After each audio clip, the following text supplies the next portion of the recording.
Hello students, आपका स्वागत है क्विक अजित एकेडमी में।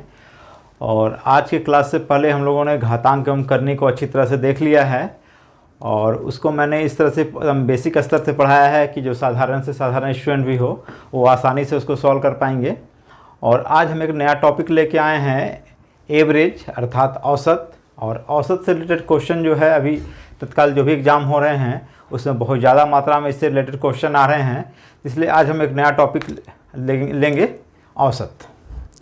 औसत से अर्थात होता है कि अगर कहीं भी या कोई ग्रुप है उसमें मान लीजिए कुछ व्यक्ति हैं, उन लोग के अगर हम लोग एज के बारे में लेते हैं और सभी व्यक्तियों के एज को जोड़ते हैं और उसके बाद जितने भी व्यक्ति हैं उससे उसको डिवाइड करते हैं तो उससे एक अंदाज़ा हमको मिल जाता है कि जो भी वहाँ पर व्यक्ति थे उनका एक साधारण या सामान्यतः एज जो है क्या है। तो इस तरह अगर हम एक मतलब लगभग में जो एज निकाले उससे हम लोग औसत कहेंगे। तो औसत का फॉर्मूला होता है, कोई भी अगर हम लोग राशि ले रहे हैं तो सभी राशियों का योगफल बटा जितने भी राशि हैं उसके संख्या कितने हैं, मतलब राशि जो भी लिए गए वो कितने संख्या में हैं, उनको अगर उससे डिवाइड करते हैं तो इससे उसका एवरेज प्राप्त होता है, औसत प्राप्त होता है।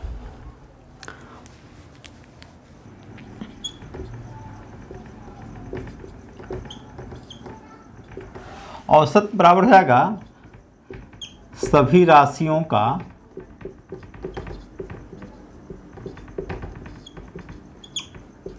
योगफल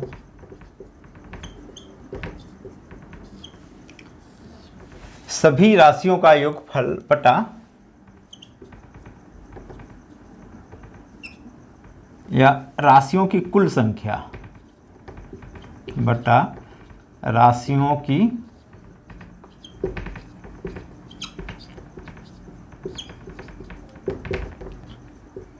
कुल संख्या, मतलब जितने भी राशि लिए गए हैं अगर उन राशियों को हम लोग पहले जोड़ते हैं और जितना राशि लिया गया वो कितने राशि थे उसकी संख्या से उसको डिवाइड करते हैं तो उससे मेरा उस राशि का औसत एवरेज प्राप्त जाता है। सपोज कुछ लोग एग्जांपल ले लेते हैं कि एक परिवार है उसमें 5 सदस्य हैं, उनके एज क्रमशः 60 ईयर, 40 ईयर, 30 ईयर और 10 और 5 ईयर्स हैं। मतलब एक परिवार है जिसमें 5 सदस्य हैं, उनमें उसके एज 60, 40, 30, 10 और 5 है, तो उस परिवार का औसत क्या होगा। जब भी औसत निकालते हैं, फॉर्मूला मेरा क्या है, सभी राशियों का योगफल। तो जो भी राशि है पहले उसको जोड़ेंगे तो राशि मेरा क्या कहा जाएगा, यहाँ पे 60, 40, 30, 10 प्लस 5 और टोटल व्यक्ति कितने हैं, 1 2 3 4 5, टोटल व्यक्ति हैं 5।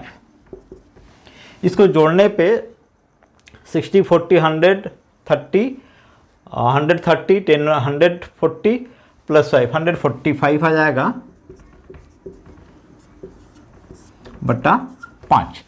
मतलब 145 को हम लोग 5 से डिवाइड करते हैं, 5 दूना 10, 5 नवा 45। मतलब उस परिवार के जो सदस्य हैं उसका एवरेज आयु अगर पूछा जाए कि कितना है तो इस परिवार का सदस्य का एवरेज आयु हो गया 29 ईयर्स।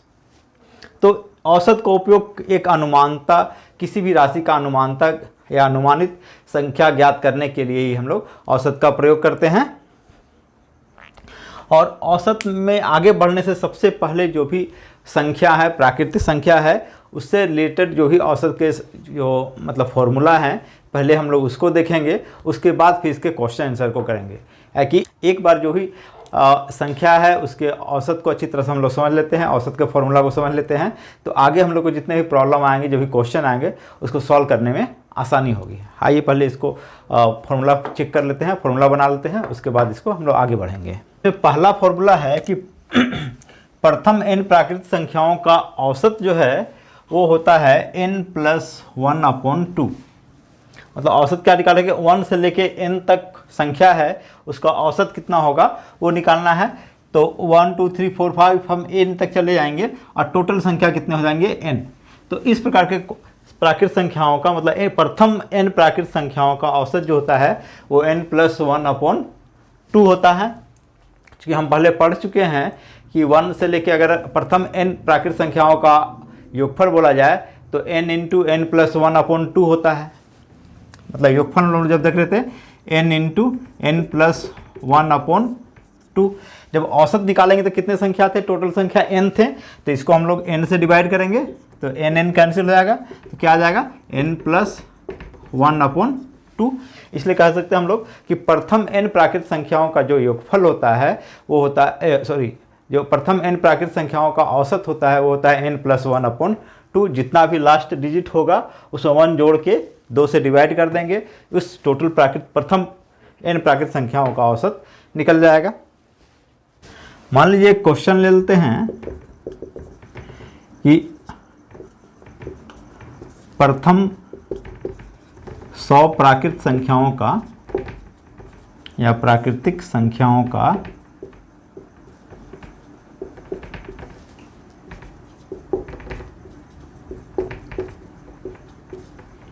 औसत क्या होगा। तो प्रथम n प्राकृत संख्याओं का औसत निकालने बोला गया है, मतलब प्रथम क्या हो जाएगा 1 2 3 4, ये डैश ये चला जाएगा। n प्राकृत संख्या तक हमको औसत निकालना है। तो औसत बराबर हो जाएगा यहाँ पर हमको कहाँ तक बोला गया है 100 तक बोला गया है, तो लास्ट में यहाँ पर 100 हो जाएगा। तो इसका औसत जाएगा n+1/2। तो n का मान क्या है, n जो है अंतिम संख्या जो है उसको हम लोग n कहेंगे। तो n यहाँ पे आ जा रहा है 100 +1/2, 101/2, 2 पचे 10, 1 डिवाइड नहीं होगा 0, फिर पॉइंट लगने का फिर 0 आ जाएगा, 2 पचे 10 मतलब 50.5 जो है प्रथम 100 प्राकृत संख्याओं का औसत होता है। औसत ज्ञात करने के लिए बस हम लोग को इस फॉर्मूला को याद रखना है कि प्रथम n प्राकृत संख्याओं का औसत जो है वो n+1/2 होता है। बस ये फॉर्मूला याद रहेगा, जो भी क्वेश्चन हम लोग को दिया जाएगा उसको हम लोग आसानी से सॉल्व कर लेंगे। प्रथम में क्वेश्चन क्या है कि सेकंड क्वेश्चन है प्रथम 20 प्राकृत संख्याओं का औसत ज्ञात करें। तो हमें क्या निकालना है, मेरे पास संख्या दिया गया है 1 2 3 4, डैश से चला गया है 20 तक, 1 से लेके 20 तक जो भी प्राकृत संख्या है उसका हमको औसत ज्ञात करना है। तो 1 से लेके 20 तक के संख्या का औसत बराबर हो जाएगा n+1/2। लेकिन यहाँ ध्यान रखना है कि ये जो एग्जाम फॉर्मूला दिया गया है 1 से लेके जो भी संख्या ज्ञात करना है वहाँ तक के औसत के लिए, बीच से अगर हमको ज्ञात करना हो तो उसके लिए फॉर्मूला चेंज होगा जो हम लोग आगे पढ़ेंगे। तो ये केवल प्रथम से स्टार्ट करना है, 1 से लेके जहाँ तक हम लेना चाहें उस प्रश्न के लिए इस फॉर्मूला का उपयोग करेंगे।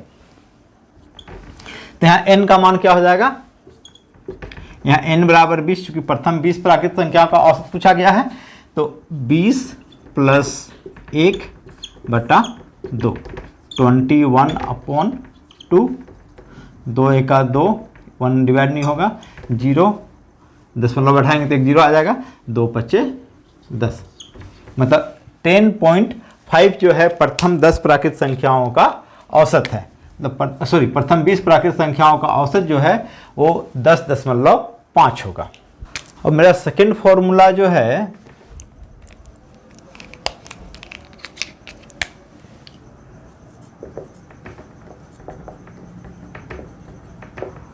फॉर्मूला नंबर 2, ये पूछा गया है कि प्रथम जो सम संख्या जो भी आएगा उस तरह के सम संख्याओं का योगफल हमको ज्ञात करना है। मतलब प्रथम n प्राकृत संख्याओं का प्रथम n सम प्राकृत संख्या, इसको इवन कहेंगे इंग्लिश में, सम प्राकृत संख्या का औसत बराबर फॉर्मूला क्या हो जाएगा, पहले देख लेते क्या क्या है। पहला जो सम संख्या आएगा 2 आएगा, 4, 6, 8, 10 ये चला जाएगा। ये जो भी संख्या मेरा आएगा वो सम होगा तो ये 2n कहलाएगा। जितना यहाँ पे संख्या काउंट करेंगे जस्ट उसका डबल ये नंबर आएगा। तो यहाँ पर कहेंगे कि जो अंतिम मेरा सम संख्या जो यहाँ पे आया है वो 2n है। मतलब टोटल नंबर सम संख्या कितना है, n है। ये जो अंतिम nवां संख्या जो है वो 2n होगा। तो औसत बराबर इसका फॉर्मूला हो जाएगा n+1। मतलब प्रथम n सम प्राकृत संख्याओं का औसत जो होता है वो होता है n+1। जो भी अंतिम पद होगा उसमें से हम n का मान ज्ञात कर लेंगे और n में 1 जोड़ देंगे। इस प्रकार के संख्याओं का औसत ज्ञात हो जाएगा। एक को एग्जाम्पल ले लेते हैं।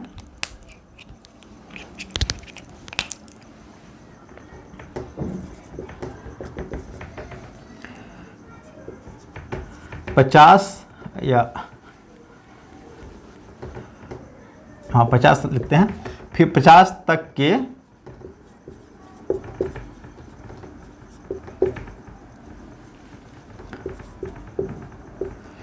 समप्राकृत संख्या का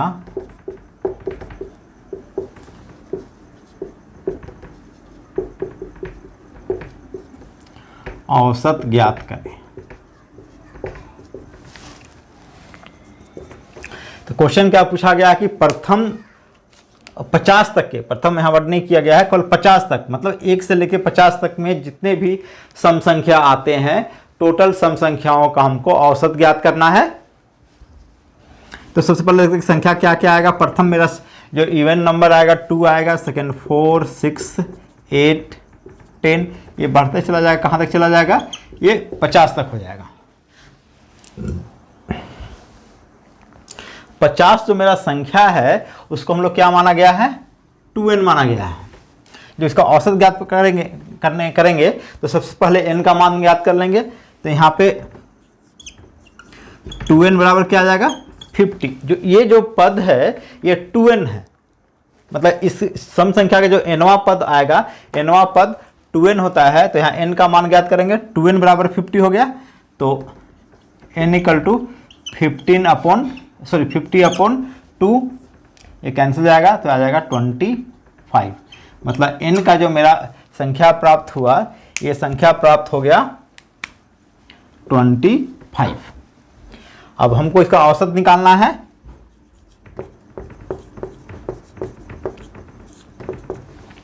क्या बताया गया है कि प्रथम n प्राकृत या सम प्राकृत संख्या का औसत जो है वो n+1 होता है। जो भी संख्या है उसमें n ज्ञात कर लीजिए और उसमें 1 जोड़ दीजिए, उसका औसत निकल जाएगा। यहाँ n का मान है 25।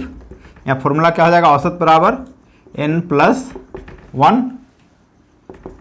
n यहाँ पे 25 है, 25 + 1 ये आ जाएगा 26।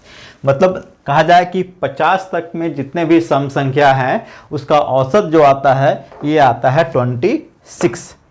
n मेरा ये टोटल संख्या 2, 4, 6, 8, 50 तक चला गया। यहाँ 2n = 50 आ रहा है। चूँकि ये जो पद है ये 50वां पद जो है, सॉरी ये जो 50वां नंबर है ये 2nवां पद है। मतलब 2n = 50, n = 50/2 ये 25 हो जाएगा।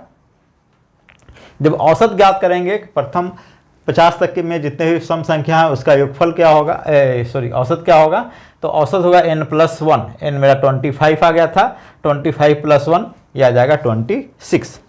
मतलब 50 तक जितने भी सम संख्या होंगे उसका योगफल कितना आ जा रहा है, औसत जो आ रहा है वो आ रहा है 26।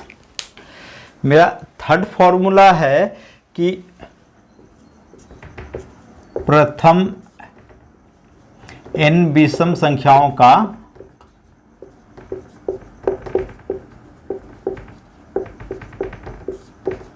का औसत।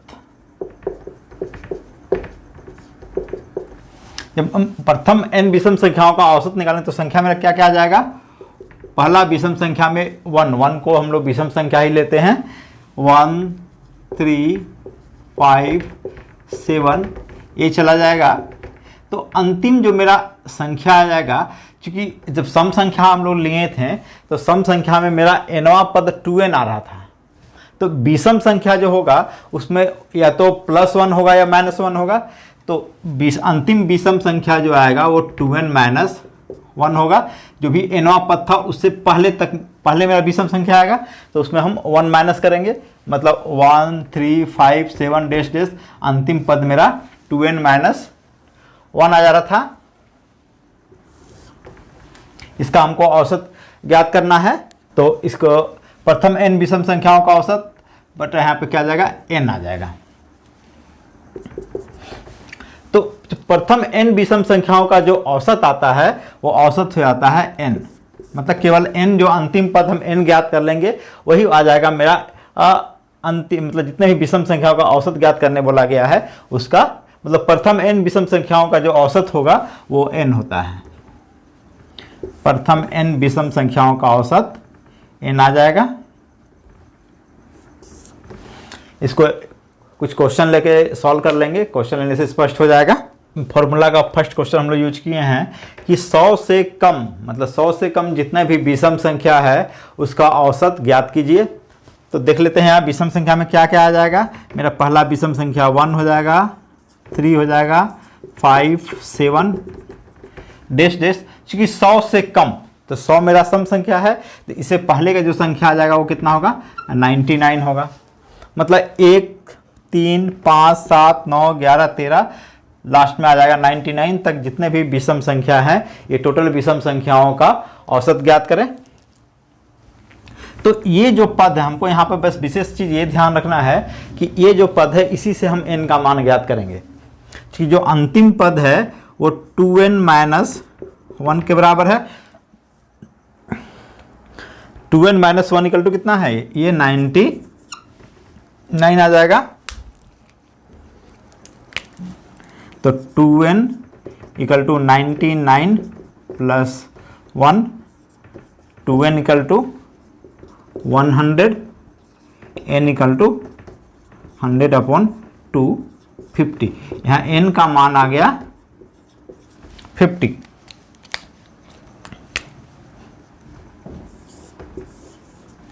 तो n का मान 50 आ गया, तो हम औसत क्या होगा, 100 से कम विषम संख्याओं का औसत क्या आ जाएगा, इसको एक बार लिख लेंगे। ये n ही होता है, इसको यहां से ऊपर आके देख लेंगे। 100 से कम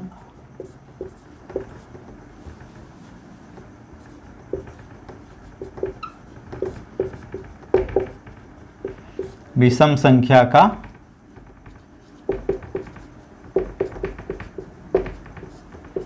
औसत। तो 100 से कम जो विषम संख्या है उसका औसत हो गया n। तो n का मान हम लोग क्या निकाले हैं, n का मान है 50। तो मेरा आंसर क्या आ जाएगा, 50 आ जाएगा। मतलब 100 से कम जो जितने भी विषम संख्या आएंगे उसका औसत कितना आ जाएगा, 50 आ जाएगा। बस इसमें थोड़ा सा हमको ध्यान रखना है कि जो अंतिम पद आएगा विषम संख्या में वो होता है 2n - 1। तो इसी 2n - 1 से हम लोग n का मान ज्ञात कर लेंगे। उसके बाद फॉर्मूला इसे लिख लेंगे कि प्रथम 100 से कम विषम संख्याओं का औसत बराबर आ जाएगा n। तो n का मान हम लोग को ज्ञात है, n का मान है 50, मतलब इसका आंसर आ जाएगा 50। इसके बाद मेरा जो चौथा नंबर फॉर्मूला है कि n प्राकृत संख्या जितने भी हैं उसके वर्ग का औसत क्या होगा। मतलब n प्राकृत संख्या जो लेते हैं उसके वर्गों का औसत क्या होगा, ये देखते हैं। ये मेरा चौथा नंबर फॉर्मूला है।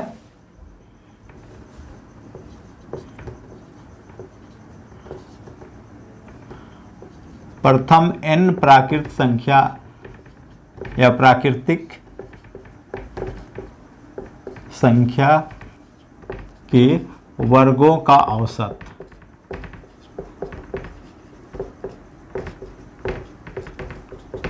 हमें क्या निकालना है कि प्रथम n प्राकृत संख्या है, इसके वर्ग का औसत निकालना है। तो पहले देखेंगे क्या क्या आएगा। ये 1 का स्क्वायर प्लस 2 का स्क्वायर प्लस 3 का स्क्वायर, 4 का स्क्वायर, ये कहाँ तक चल जाएगा, ये n स्क्वायर हो जाएगा। और औसत मतलब बटा n आ जाएगा। ये मेरा इसका औसत होगा। तो इसको हम लोग कैसे लिखेंगे कि मतलब प्रथम n प्राकृत संख्या जो है उसके वर्गों का औसत हो जाता है n+1 इंटू 2n+1 अपॉन 6। मतलब प्रथम n प्राकृत संख्याओं का जो के वर्गों का जो औसत होगा वो होगा n+1 इंटू 2n+1 अपॉन 6। ये हम मेरा फॉर्मूला हो जाएगा। n प्राकृत संख्याओं के वर्गों का औसत, बस ये फॉर्मूला हम लोग इससे n ज्ञात कर लेंगे और फिर n+1 इंटू 2n+1 अपॉन 6 कर लेंगे, उसका आंसर आ जाएगा। एक एग्जाम्पल ले लिए यहाँ पे कि 40 तक के प्राकृत संख्या के वर्गों का औसत ज्ञात करें। मतलब 1 से लेकर 40 तक जितने भी प्राकृत संख्या हैं उसके वर्गों का हम लोग को औसत ज्ञात करना है। तो संख्या मेरा क्या आ जाएगा 1 square plus 2 square plus 3 square, ये n स्क्वायर हो जाएगा बटा n। तो यहाँ n स्क्वायर जो मेरा है वो क्या हो जाएगा 40। तो इसका हमको औसत 1 से लेके 40 तक जो भी संख्या दिया गया है उसको हम उसके वर्गों का हम लोग औसत ज्ञात करना है।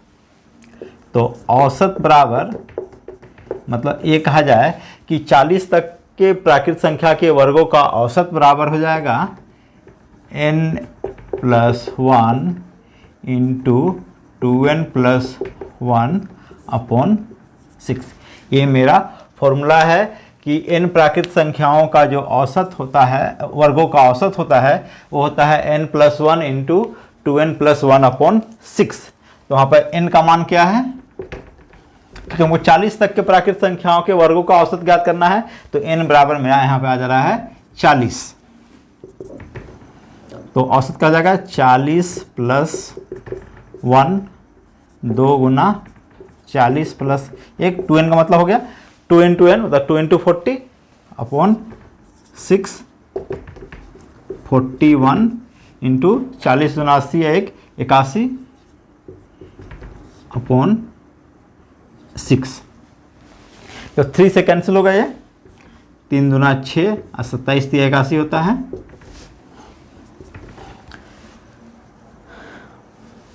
इसे गुना कर देंगे 41 और 27 को, तो ये मेरा आ जाएगा 1107/2। 1107/2 इसको इससे डिवाइड कर देंगे, ये इसका वर्गों का औसत आ जाएगा। 2 × 5 = 10, 1 0 फिर 10 हो जाएगा, 2 × 5 = 10, 7 2 3 6, दशमलव लगाएंगे 1 हो जाएगा, 1 और दशमलव लगाने में 0, 10 हो जाएगा, 2 × 5 = 10। मतलब 40 तक के जो भी प्राकृत संख्या होंगे उनके वर्गों का औसत हो जाएगा 553.5। ये जो आएगा ये प्रथम 40 तक के प्राकृत संख्याओं के वर्गों का औसत आएगा 553.5। बस ये फॉर्मूला हमको याद रखना है कि जितने भी n प्राकृत संख्या हैं उसके वर्गों का जो औसत हो जाएगा वो होगा n+1 इंटू 2n+1 अपॉन 6। बस इसको याद रखेंगे, जितना तक का क्वेश्चन हमको संख्या दिया जाएगा उसके वर्गों का औसत निकालना हो मतलब औसत आसानी से ज्ञात कर लेंगे। सब फॉर्मूला पर डिपेंड है, बस फॉर्मूला याद रहेगा मतलब औसत ऑटोमेटिक निकल जाएगा। मेरा नंबर 5 जो फॉर्मूला है इन प्राकृत संख्याओं के घनों का औसत। अभी तक हम वर्गों का औसत देखिए, इसके बाद नेक्स्ट मेरा आएगा घन का औसत। इन प्राकृतिक संख्या के घनों का औसत।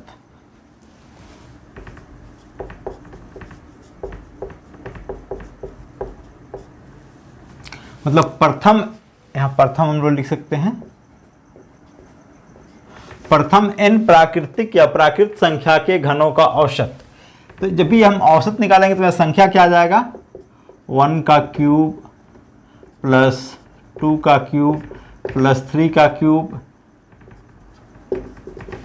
ये चला जाएगा n का क्यूब, और औसत निकालना हो तो उसको हम लोग n से डिवाइड कर देंगे।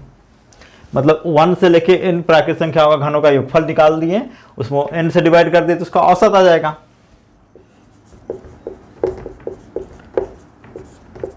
तो यहाँ औसत जो आ जाएगा ये हो जाएगा n इंटू n प्लस 1 का स्क्वायर अपॉन 4।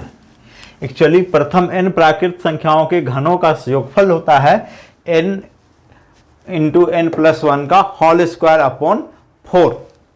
जब हम औसत निकालेंगे n से डिवाइड कर दिए तो n स्क्वायर की जगह यहाँ पे कल n हो गया। मतलब प्रथम n प्राकृत संख्याओं के घनों का औसत जो आएगा n इंटू n प्लस 1 का स्क्वायर अपॉन 4 होगा। n इंटू n प्लस 1 का स्क्वायर अपॉन 4।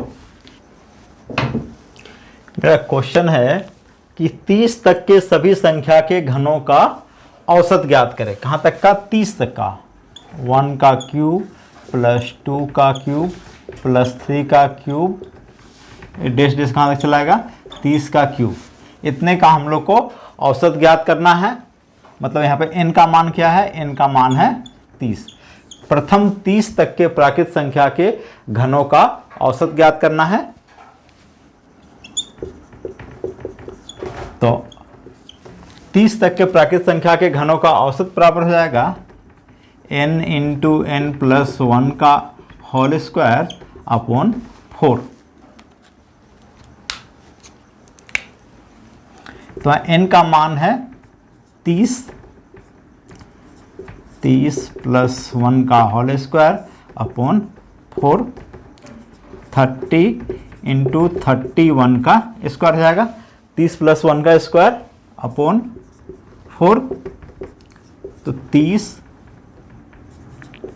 31 गुना 31 या ये कहें 31 का स्क्वायर जो आएगा वो 961 होगा अपॉन 4। 15 30 15 का 15 5 1 कैरी कर गया। 15 छक 90 91 का 1, ये 9 कैरी कर गया। 15 9 135 35 और 9 कितना हो जाएगा? 144/2। मैं जो औसत आ गया 14,415/2। इसको भाग देंगे 2 सते 14, 2 दूना 4, 0 1 डिवाइड नहीं हो रहा है। 15 आ जाएगा। 2 सते 14, 2 दशमलव उठा देंगे 0.5 के बाद यहाँ पर 0 आ जाएगा। 2 बचे 10। मतलब इसका औसत जो आया वो 7207.5। मतलब 30 तक के जितने भी प्राकृत संख्या हैं 30 तक के अंदर में, उसके सबके घनों का जो औसत आएगा वो आ जाएगा 7207.5। बस ध्यान देना है कि कहाँ तक निकाला गया है, तो 30 तक का। n का मान क्या हो गया? 30। मतलब प्रथम 30 तक के संख्याओं का के घनों का औसत हो जाएगा n इंटू n प्लस 1 का होल स्क्वायर अपॉन 4। n का मान 30 है। 30 इंटू 30 प्लस 1 का होल स्क्वायर अपॉन 4। 30 इंटू 30 है 31 हो गया। 31 का स्क्वायर मल्टीपल करने के बाद ये आ गया, इस डिवाइड किया तो मेरा आ गया 7207.5। मेरा 6 नंबर फॉर्मूला है, यदि दी गई संख्याएं एक श्रृंखला में हो और उनके क्रमागत दो पदों के अंतर जो है वो समान है, तो संपूर्ण श्रृंखला का औसत जो है वो हो जाएगा प्रथम संख्या प्लस अंतिम संख्या बटा 2। करने का मतलब कि इस प्रकार के क्वेश्चन में वो अभी तक जितने हम लोग फॉर्मूला पढ़े वो 1 से लेके एक निश्चित संख्या तक के अंकों का योगफल, उसके वर्गों का योगफल, औसत, या तो फिर उसके घनों का औसत, ये सब हम लोग पढ़े। लेकिन अब क्या है, ये संख्या जो दिया गया है वो 1 से ना स्टार्ट होके किसी भी जगह से स्टार्ट किया जाता है, लेकिन दो क्रमागत पदों के बीच जो अंतर समान है, कहीं का भी दो क्रमागत पद ले लेंगे तो उसके बीच अंतर समान है, तो उस प्रकार के संख्याओं का यदि औसत निकालना हो तो हो जाएगा प्रथम संख्या प्लस अंतिम संख्या बटा 2। अगर हम लोग एग्जाम्पल ले लेते हैं, इस फॉर्मूला से रिलेटेड एक क्वेश्चन हम ले लिए हैं। 11 से लेकर 63 तक के बीच के सभी सम संख्याओं का औसत ज्ञात करें। मतलब 11 से 63 के बीच जितने भी सम संख्या है उसके औसत क्या होगा। तो देखिए ध्यान देने वाली बात है कि ये 1 से स्टार्ट ना हो, क्या है, ये 11 से स्टार्ट हुआ है। 11 से 63 के बीच के सभी सम संख्याओं का औसत क्या होगा, ये निकालना है। इसका फॉर्मूला क्या रहेगा, प्रथम संख्या प्लस अंतिम संख्या बटा 2, ये इसका फॉर्मूला हो जाएगा। ध्यान देने वाली बात है कि पहले हम सम संख्याओं का एक सीरीज बना लेते हैं। प्रथम जो सम संख्या होगा वो हो गया 12, फिर आ जाएगा 14, 16 और 63 तक के अंदर का सम संख्या जो आ जाएगा, अंतिम सम संख्या जो में आ जाएगा वो हो जाएगा 62। तो प्रथम संख्या कितना हो गया, 12 हो गया, अंतिम संख्या कितना हो गया, 62 हो गया। तो 11 से 63 तक के बीच के सभी सम संख्याओं का औसत बराबर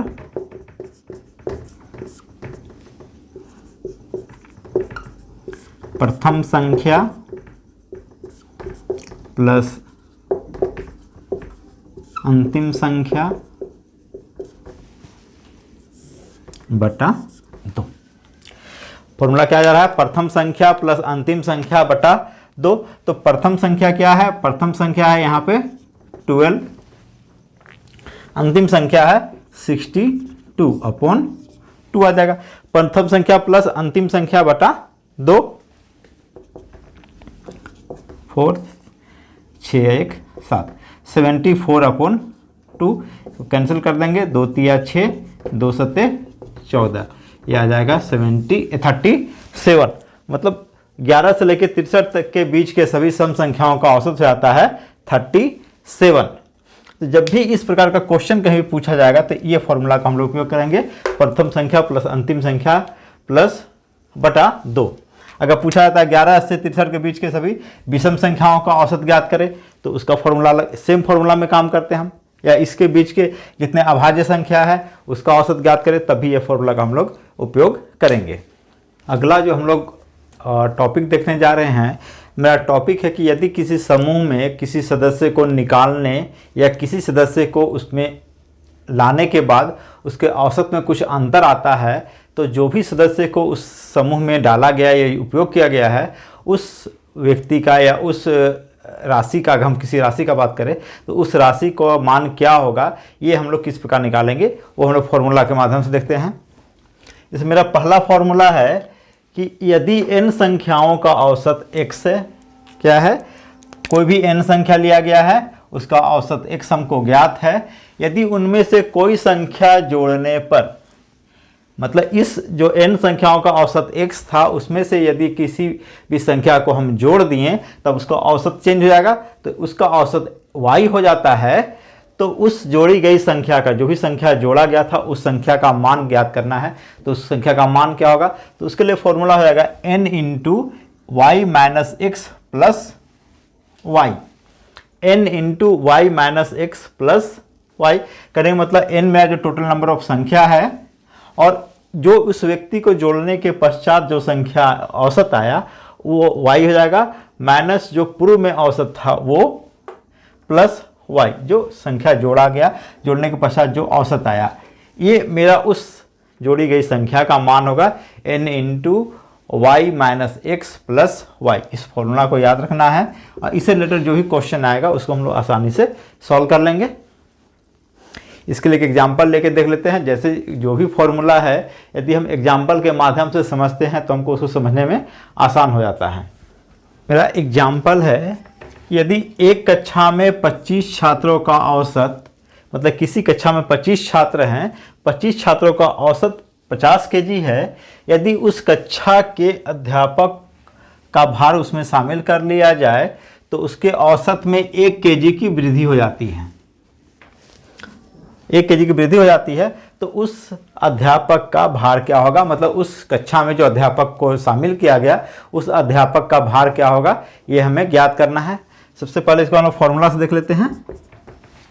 पहले एक कक्षा में 25 छात्र हैं, मतलब ये n संख्या हो गया, तो n बराबर 25 आ गया, और n प्राकृत संख्याओं का औसत को हम लोग x माने थे, मतलब 25 छात्रों का औसत 50 केजी है, दैट मीन्स x बराबर क्या हो गया, 50 केजी हो गया।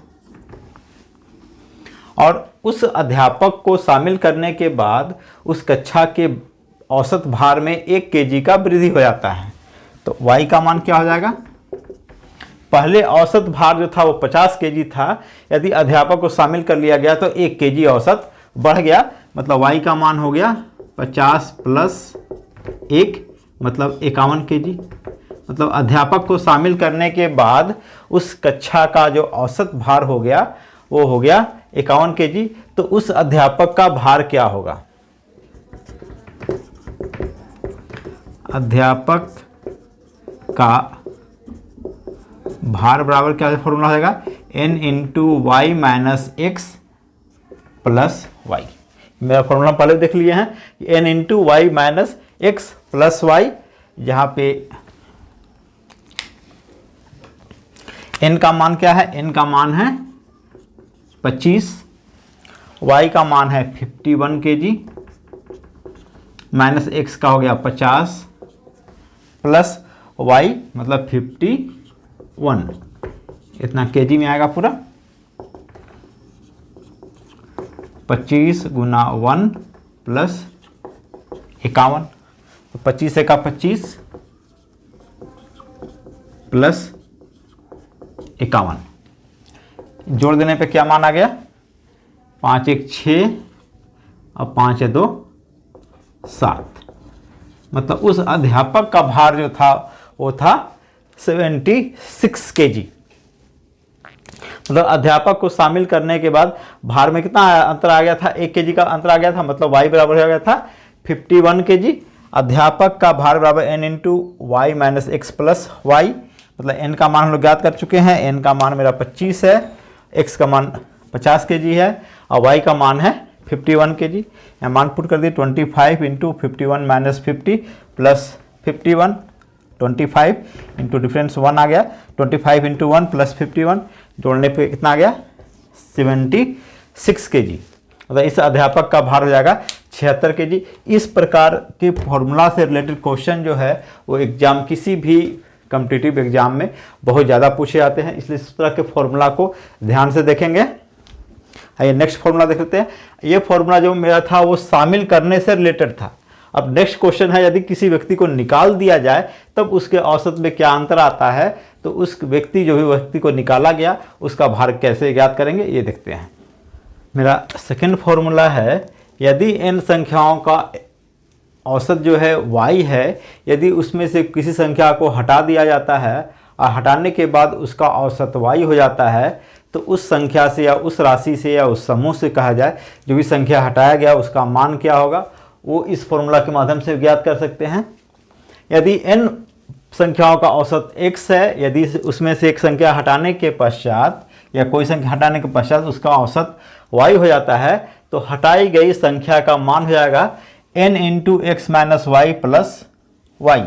इसमें फॉर्मूला चेंज क्या हो गया? पहले एक n into y minus x plus y था, इसलिए कि वहाँ पर y का मान बड़ा आ रहा था, क्योंकि किसी संख्या या कोई समूह है यदि उसमें किसी व्यक्ति को शामिल कर दिया जाता है तो उसके जो औसत था उसमें वृद्धि हो रहा था।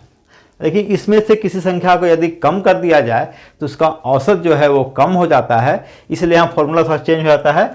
फॉर्मूला क्या आ जाएगा? n into x minus y plus y, मतलब n प्राकृतिक संख्या गुना उसका जो औसत है वो, या औसत एक संख्या हटाने के बाद जो औसत होता है उसको माइनस करेंगे, प्लस उस संख्या जो अंत में जो औसत आता है उस संख्या को जोड़ देंगे, तो हटाई गई संख्या का मान ज्ञात हो जाएगा n into x minus y plus y. एक एग्जाम्पल के माध्यम से इसको देख लेते हैं। मेरा एक एग्जाम्पल ले लिए हम लोग। यदि 6 संख्याओं का औसत 20 है, यदि एक संख्या को हटा दिया जाए तो औसत घटकर कितना हो जाता है? 15 हो जाता है। तो हटाई गई संख्या का मान ज्ञात करें। यहाँ पर क्या क्या दिया गया है वो देख लेते हैं। यहाँ n दिया गया, n संख्या, मतलब n का मान 6 है। औसत x का मान कितना है? 20 है। एक संख्या निकालने के पश्चात औसत जो हो गया y जो आ गया वो आ गया 15, तो हटाई गई संख्या का मान ज्ञात करना है।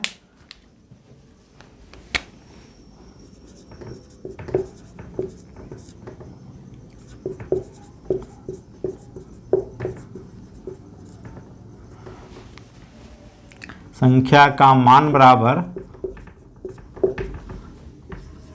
n into x minus y plus Y,